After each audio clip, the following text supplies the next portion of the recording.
नमस्कार, श्री स्वामी समर्थ उत्कर्ष ज्योतिष चॅनल मध्ये आपल्या सगळ्यांचे स्वागत आहे। यंदा 21 सप्टेंबर रोजी आहे सर्वपित्री अमावस्या। या सर्वपित्री अमावस्येला पितृदोष दूर करण्यासाठी सर्व पितरांचा आशीर्वाद मिळवण्यासाठी अतिशय महत्त्वाचे म्हटले जाते। अनेक शुभ योग घेऊन आलेली ही सर्वपित्री अमावस्या पितृदोष दूर करण्याचा एक उत्तम उपाय मानला जातो। या सर्वपित्री अमावस्येला तर्पण केलं जातं, ते कसं करावं, या सर्वपित्री अमावस्येचे महत्त्व काय आहे, या दिवशी नक्की कुठले शुभ मुहूर्त तयार होणार आहेत, सोबतच तर्पण करताना आणि नैवेद्य दाखवताना कुठल्या खास गोष्टी ठेवाव्यात इत्यादी संपूर्ण गोष्टींची माहिती आजच्या या व्हिडिओमधून आपण जाणून घेणार आहोत। मात्र त्याआधी अजूनही उत्कर्ष ज्योतिष चॅनलला आपण जर सबस्क्राइब केलं नसेल तर ते आज अवश्य करा।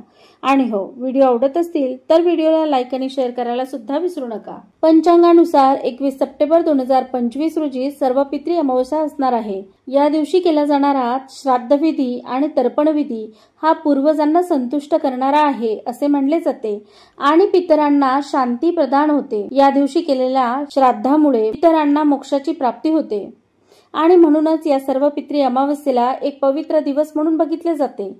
ज्योतिषशास्त्रानुसार सर्वपित्री अमावस्येला तर्पण आणि पिंडदान करण्याचा शुभ वेळ आहे, तो म्हणजेच तर्पण करताना 11:50 ते दुपारी 12:38 कालावधी अतिशय उत्तम मानला जात आहे। त्याचबरोबर पिंडदान करण्याचा जो शुभ मुहूर्त आहे किंवा शुभ कालावधी आहे तो दुपारी 11:50 ते दुपारी 12:38 असणार आहे। पिंडदानासाठी महत्वाची वेळ ही दुपारी 1:27 ते दुपारी 3:53 असणार आहे व या काळात केलेले श्राद्ध आणि तर्पण विधी हे एक विशेष फलदायी मानले जाते। ज्योतिषशास्त्रानुसार यंदा सर्वपित्री अमावस्या आणि पितृपक्षातील एक शुभ योग असा योग तयार होत आहे। 14 सप्टेंबरला चंद्र राशी परिवर्तन करणार असून तो मिथुन राशीत परिवर्तन करेल आणि या मिथुन राशीत गुरु सुद्धा आधीपासूनच विराजमान आहे। चंद्र आणि गुरु यांच्या युतीमुळे तयार होणारा गजकेशरी योग हा बुद्धिमत्ता, वृद्धिकारक, आर्थिक स्थितीत सुधारणा आणि सन्मान वाढवण्याचा कारक मानला जातो। इतकंच काय तर सर्वपित्री अमावस्येच्या दिवशी इतर अनेक शुभ योग देखील तयार होताना दिसतात। हा शुभ योग संध्याकाळी 7:52 सुरू होईल आणि त्यानंतर शुक्ल योग, सर्वार्थ सिद्धी योग आणि शिवयोग यासारखे महत्त्वाचे शुभयोग देखील या दिवशी तयार होणार आहेत। धार्मिक दृष्ट्या विचार करता या दिवसाला अत्यंत महत्त्वाचे मानतात। सर्वपित्री अमावस्येच्या दुसऱ्या दिवसापासून शारदीय नवरात्र उत्सव साजरा होतो, त्यामुळे हा दिवस आणखीनच पवित्र म्हटला जातो आणि म्हणूनच या सर्वपित्री अमावस्येच्या दिवशी पितरांसाठी केले जाणारे तर्पण हे अतिशय महत्त्वाचे मानतात।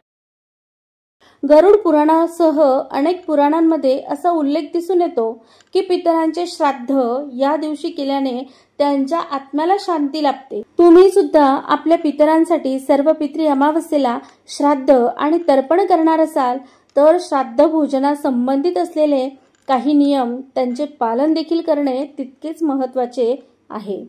या नियमांचं पालन व्यवस्थितरित्या केल्यास आपल्या पितरांना खऱ्या अर्थाने शांती लाभते। पितरांसाठी केल्या जाणारं अर्थातच ज्याला आपण श्राद्ध म्हणतो, या श्राद्ध पूजनाला केळीच्या पानाचा वापर करू नये असे शास्त्र संमत आहे।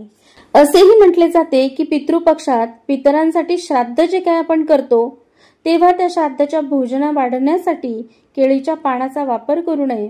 त्याऐवजी चांदी, तांबे, पितळ यासारख्या धातूंपासून बनवलेल्या वस्तूंचा वापर तुम्ही करू शकतात किंवा मग पत्रावळीचा वापर करणे देखील रास्त आहे। त्यानंतरची महत्त्वाची गोष्ट म्हणजे श्राद्धाचे भोजन तयार करताना तिळाचा वापर अवश्य केला जावा। शक्यतोवर काळे तीळ हे तर्पणासाठी वापरले जातात। तीळ पिशाच्यांपासून श्राद्ध भोजनाचे रक्षण करते आणि म्हणूनच हे काळे तीळ श्राद्ध भोजनात वापरले जातात। श्राद्धाच्या भोजनात दूध, मध आणि गंगाजलाचा वापर करणे देखील अत्यंत महत्त्वाचे मानले जाते। तसेच आपण पितरांसाठी श्राद्ध पूजन करत असाल आणि मग आपल्या घरात ब्राह्मण भोजन असेल तर त्यावेळेस नेमके कोणी भिक्षुकी किंवा एखादी उपाशी असलेला व्यक्ती जर तुमच्याकडे याचक म्हणून आला असेल तर सर्वप्रथम त्याला भोजन द्यावं. असं केल्याने पितरांची असीम कृपा तुमच्या कुटुंबावर प्राप्त होते.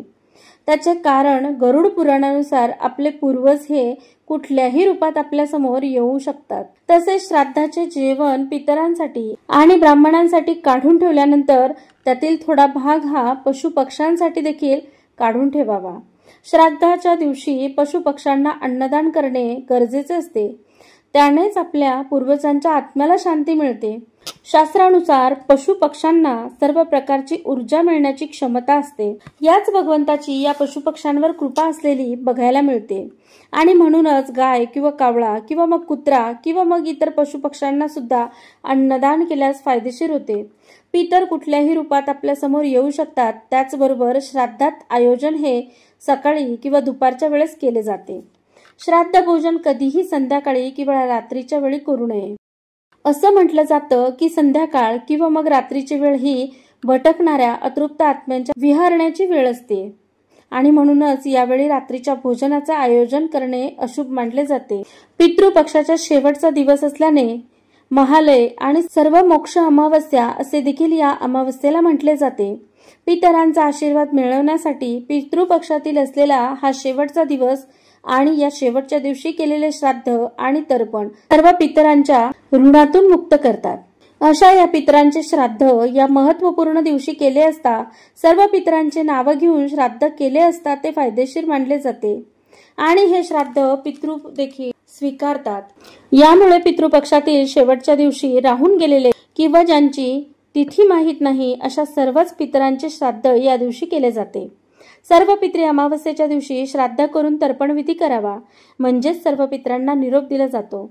या दिवशी श्राद्ध करताना सर्व पितरांच्या नाव घेऊन ते श्राद्ध केले जाते आणि हे श्राद्ध पितृदेवांना स्वीकार्य देखील आहे. तेव्हा सर्व पितरी अमावस्या उदय तिथीनुसार 21 तारखेला साजरी केली जाईल. या दिवशी श्राद्धविधी कसा करावा हे थोडक्यात जाणून घेऊया. या दिवशी नदी स्नानालाही खूप महत्त्व दिले जाते किंवा घरी पाण्यात गंगाजल मिसळून देखील स्नान करता येते. पाणी हातात घेऊन त्यात थोडे तांदूळ घालावे आणि श्राद्धाचं पितरांचं स्मरण करून श्राद्धाचा संकल्प करावा. तुम्हाला जर तर्पण करता येत असेल, तर्पण करणं शक्य असेल तर ते करावं. सर्व पितरी अमावस्येच्या दिवशी श्राद्ध पक्षात काही गोष्टी पूर्वजांना अर्पण केल्याने त्यांचे आशीर्वाद मिळून जीवनातील सर्व समस्या अडचणी दूर होतात असे म्हटले जाते. शिवाय धनधान्य समृद्धी ऐश्वर्य कुटुंबातील राहते. कुठल्याही गोष्टीची कमतरता जीवनात भासत नाही. परिणामी पितृदोषाचा प्रभाव सुद्धा कमी होण्यास मदत होते. असंही म्हटलं जातं की पितरांना अर्पण केलेल्या जलामुळे पूर्वज प्रसन्न होतात. त्यांना समाधान प्राप्त होते कारण जन्मापासून मृत्यूपर्यंत जल हे कायम माणसाला उपयोगी आणि आवश्यक असतं. म्हणूनच पाण्याला जीवन असेही म्हटले जाते. मात्र मृत्यूनंतर देखील या पाण्याला अत्यंत महत्त्व असून तर्पण विधी केल्याने म्हणजे जल दिल्याने पूर्वज तृप्त होतात व कुटुंबातील सदस्यांना आशीर्वाद मिळतात, ज्यामुळे कुटुंबात धनधान्याची समृद्धता कायम राहते. श्रद्धापूर्वक केलेल्या तर्पण विधीने पुण्याची प्राप्ती होते आणि पितर तृप्त होतात. श्रद्धापूर्वक श्राद्ध पक्षात पूर्वजांचे स्मरण करणे म्हणजे श्राद्ध करणे होय. पितृपक्षातील श्राद्ध विधी किंवा तर्पण विधी दान धर्म करत असताना मनात श्रद्धा असावी. तर आजच्या या व्हिडिओमधून आपण सर्व पितरी अमावस्येबद्दल सर्व माहिती जाणून घेतली. हा व्हिडिओ कसा वाटला या व्यतिरिक्त आपल्या काही शंका असतील तर आपण कमेंट बॉक्समध्ये विचारू शकतात. सोबतच व्हिडिओ आवडला तर व्हिडिओला लाईक आणि शेअर सुद्धा करायला विसरू नका. उत्कर्ष ज्योतिष चॅनलवर नवीन असाल तर चॅनलला सबस्क्राईबही करा. अशाच धार्मिक आध्यात्मिक माहिती जाणून घेण्यासाठी येणारे सर्व व्हिडिओ अवश्य बघा. धन्यवाद. श्री स्वामी समर्थ.